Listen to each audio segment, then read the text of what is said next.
ওকে, তো আগে তো মোটামুটি জিনিসটা বুঝিলাম আমরা যে বহুদ্বন্দ্বী লিগান, মনোদ্বন্দ্বী লিগান এগুলো এটা করবা। আমি ছবি টবি জিনিসটা শীত তোমারে দিব, ওকে অবশ্যই। আর এগুলো উমার করবা এবং বোর্ডের কিছুটা জিনিসটা প্র্যাকটিস করবা, যে সন্নিবেশ সমজীবন্ধন লিগান্ডের বহুদ্বন্দ্বী লিগান আছে না এগুলার বৈশিষ্ট্য। এখন দেখো নেক্সট পার্ট হইল গিয়ে তোমার দুইবার লিগান অ্যামোনিয়া যুক্ত থাকে। এই যুগে সন্নিবেশ সংখ্যা হচ্ছে যেমন দুইবার, যেহেতু দুইবার লিগান দুইবার আছে না, একবার অ্যামোনিয়া এদিকে গেছে আর একবার অ্যামোনিয়া আরেক দিকে গেছে। এই যে দুইবার যেটা আছে এটা হলো সংখ্যাটা হইব যেমন কেন্দ্রীয় পরমাণু। এই সিলভারটা হইলো তোমার কেন্দ্রীয় পরমাণু আর মাঝখানে হইলো লিগান্ড। আর এই যে তোমার এই যে সংখ্যাটা বহুদ্বন্দ্বী, এই সংখ্যাটা হইলো তোমার সন্নিবেশ সংখ্যা। কিন্তু এই যে বুঝছো, এই সংখ্যাটা হইলো তোমার সন্নিবেশ সংখ্যা। আমাদের দুই না হইয়া তিন হইতো, যে ট্রাই এমিনো সিলভার আয়ন, যেহেতু দুই আছে ডাই এমিনো হয়েছে। এই যে নিচের অংশ সংখ্যাটা আছে এটারে তোমার হয় সন্নিবেশ সংখ্যা। এটারে কিতা হয়, এটারে হয় তোমার সন্নিবেষ সংখ্যা। এভাবে তোমার রূপ, এভাবে তোমার বহুদন্তী, এভাবে তুমি যদি কাকে বলে এবং এর এক্সাম্পল হিসেবে তুমি এটা জিনিসটা দিবাই। ওকে, শেষ লাস্ট এটা চাপড়ে লাস্ট এটা টপিক ইম্পর্টেন্ট আছে হইব যে সন্নিবেশ। আমরা তো সন্নিবেশ সমজীব বন্ধনও বুঝলাম কিতা, ঠিক আছে, সমজীব বন্ধনও বুঝলাম জিনিসটা কিতা। এখন কইছে যে সন্নিবেশ সমজীব বন্ধন হচ্ছে সমজীব বন্ধনের বিশেষ রূপ। মানে এই যে সন্নিবেশ সমজীব বন্ধন, যেটা সমজীব বন্ধন কিতা এক ধরনের একটা রূপ না, এটা আলাদা একটা বৈশিষ্ট্য এটা ইয়ে করে। তো আমরা ফর্মুলা যে ইলেকট্রন শেয়ারের মাধ্যমে যে বন্ধনে তাকে সমজীব বন্ধন, এটা আমরা আগে জানি, ঠিক আছে। আয়নিক বন্ধনটা হইলো ইলেকট্রন ত্যাগের মাধ্যমে, সর্বশেষ ইলেকট্রন যেটা। ওকে, এখন আবার কিতা হয়েছে অপরদিকে একটি পরমাণু ইলেকট্রন জোড়া দান করে, ঠিক আছে। জোড়া কি বলতে কি তা ধরুন একটি পরমাণু জোড়া, ধরুন একটা জোড়া দুইটি ইলেকট্রন অর্থাৎ এক জোড়া। ওকে, ইলেকট্রন দান করে এবং অন্য পরমাণু কিতা ইলেকট্রন জোড়া দান করে না। যেমন ধরো ওদের সন্নিবেশের ক্ষেত্রে কইরাম যে একটা ধরো আমি দান করলাম, আমার ফ্রেন্ডের দান করছে না করার পরে কিতা হচ্ছে যে শেয়ারের মাধ্যমে যে বন্ধন তৈরি করছে তাকে কিতা হয় সন্নিবেশ সমজীব বন্ধন বলে। এখন তো সমজীব বন্ধন কিতা, সন্নিবেশ সমজীব বন্ধন কাকে বলে হইলাম। এখন হওয়ার পরে দেখতাম আমি দুইটার মধ্যে কতটুকু তোমার বিশেষ রূপ হইতে পারে।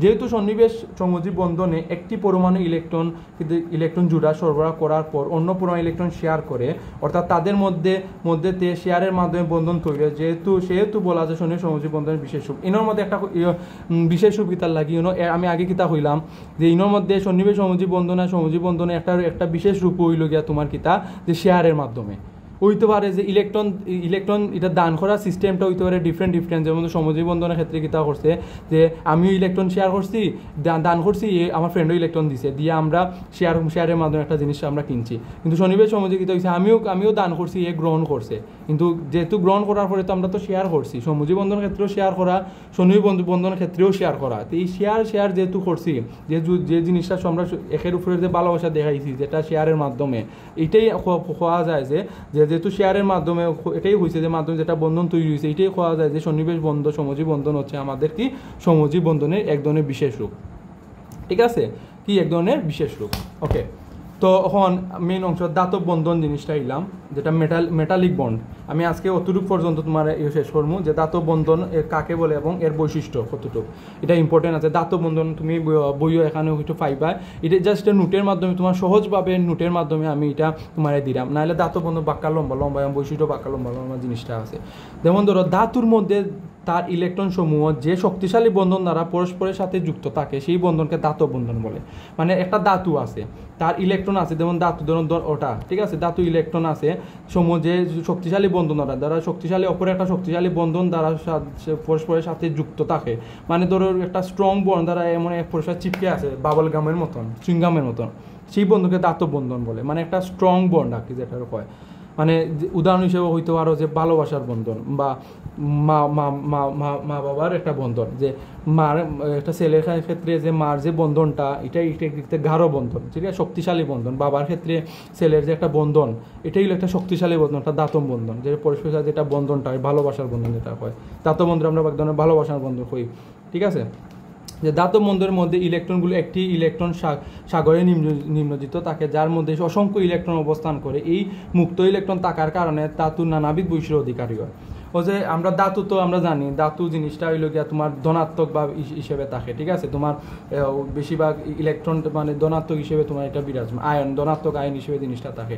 আর ধাতু বন্ধন সব মেটালিক বন্ড সবসময় মানে ইলেকট্রন সাগরে দেখে জিনিসটা দেয়, বা বিভিন্ন তার মানে নুনের ক্ষেত্রে বা ইয়ের ক্ষেত্রে বিভিন্ন অসংখ্য তোমার ইলেকট্রন এই জায়গাতে অবস্থান করে। আর যেহেতু মুক্ত অবস্থায় আর থাকার কারণে তোমার ধাতুটা না এক এক জায়গা এক একভাবে তোমার বৈশিষ্ট্যের অধিকারী হয়, বৈশিষ্ট্য বিরাজ করে।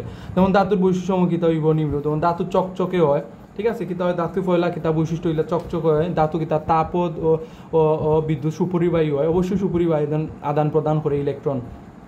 ধাতু আঘাতে তোমার ঝনঝনা আওয়াজ করে, ওই দেখা লাগবে যে ধাতু দিয়ে আমি আঘাত করলাম ঝনঝনা আওয়াজ করে, যেটা ঝনঝনা আওয়াজ করছে না এটাও ধাতু। ধাতুর উপর আলো পড়লে ধাতু উজ্জ্বল হয়, যেমন যদি আলো আমরা একটা জিনিস যদি আলো দিই ধাতু বলতেই তো বোঝা যায় যে তোমার জিনিসটা সবসময় জিনিসটা ও পজিটিভ সাইডের জিনিসটা ইলেকট্রনটা তোমার সরবরাহ করবো, আয়ন তো তোমার একে মানে দৌড়াইব হইতে গেলে ইলেকট্রনটা আদান প্রদান করবো, ঠিক আছে। এখন ওকে, তো আমি এখন আরেকটা ধাতুর আমি অতটুকু কইছিলাম অতটুকু শেষ করি লাইতে মোটামুটি ধাতুর যে বন্ধনটা তোমার বৈশিষ্ট্য কাকে বলে, এমন কি আলো পড়লে কিতা কিতা হয় এটা বুঝতে পারবে। এখন ধাতুর উপর আলো পড়লে ধাতু কেন উজ্জ্বল হয়, এটা কথা আছে না, ধাতুর উপর আমরা আলো ফালাইলাম কেন উজ্জ্বল হইতো, আমরা বুঝলাম বালা ধাতু আলো পড়লে ধাতু উজ্জ্বল হয়। ধাতু কারণটা হইলো ধাতুর উপর যদি আমি আলো পড়লে ধাতুর মুক্ত ইলেকট্রন এই আলো থেকে শক্তি শোষণ করে, এই ধাতু থেকে যে মুক্ত একটা আলো মানে ইলেকট্রন মুক্ত ইলেকট্রন আছে না, এখান থেকে শক্তিটা এই আলো থেকে শোষণ করে নিতে চায়, ঠিক আছে, টাইনা নেই কি, ফলে ইলেকট্রনের শক্তি বাড়ে, ফলে কিতা হয় যে ধাতুর মধ্যে ইলেকট্রন শক্তিটা বৃদ্ধি পায়, যার কারণে কিতা ইলেকট্রন উত্তেজিত হয়েছে, যেহেতু বৃদ্ধি পায় এখন কিতা এর বৈশিষ্ট্যটা উত্তেজিত অবস্থায় বিরাজ করে। এই উত্তেজিত হয়ে কিতা হয় উচ্চ শক্তি স্তরে গ্রহণ করে, উচ্চ শক্তি স্তরে কিতা করে এটা চলে যায়। তাই আমরা জানি যে উচ্চতর শক্তি স্তরে অস্থিতিশীল, আর এই প্রত্যেকটি ইলেকট্রন স্থিতিশীল অবস্থায় থাকতে চায়।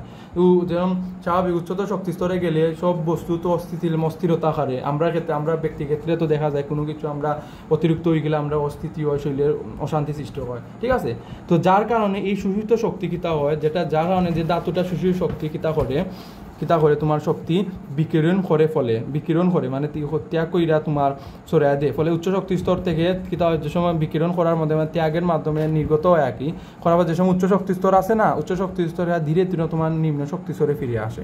আর এই বিকিরিত শক্তি যেটা বিকিরিত করছে চতুর্দিকে যেটা নির্গত করছে, এই শক্তি দৃশ্যমান আলোর তরঙ্গ দৈর্ঘ্য হিসেবে চোখে এসে আঘাত করে, মানে এই যে যেটা বিকিরণ করছে ওয়েভ তৈরি হয়, তরঙ্গ আমাদের ওরকম তৈরি হয়, ঠিক আছে, ওরকম তৈরি হয়, তরঙ্গ হিসেবে তৈরি হয়, মানে ওয়েভ আঁকি যেটা দৈর্ঘ্য হিসেবে আমরা রেখা আঁকি যেটা তৈরি হয়, এই রেখাটা আমরা যেটা হিসেবে আমরা চোখে এসে আঘাত করে, মানে চোখে আমরা দেখি বা এসে আঘাত করে আমরা দেখতে পারি। এর কারণে কি তা হয় এই বস্তুকে উজ্জ্বল দেখা যায়, যা চকচকে হয়, এই কারণে কি তা হয় ধাতু উজ্জ্বল দেখা যায় এবং এটা চকচকে হয় এবং এটা তাপ সুপরিবাহী হয়। ওকে, তো নেক্সট আমরা হাইড্রোজেন বন্ধনটা ইম্পর্টেন্ট আছে, এগুলো আগে শিখো, প্র্যাকটিস করো, বোর্ডে এগুলো করো। হাইড্রোজেন বন্ধনটা আমি পড়াইমু, খুবই ইম্পর্টেন্ট হাইড্রোজেন বন্ধনটা। ওকে, আজ অতটুকুই, কালকে এটা পড়ো, প্র্যাকটিস করো আর আমারে দাও। ওকে, টাটা।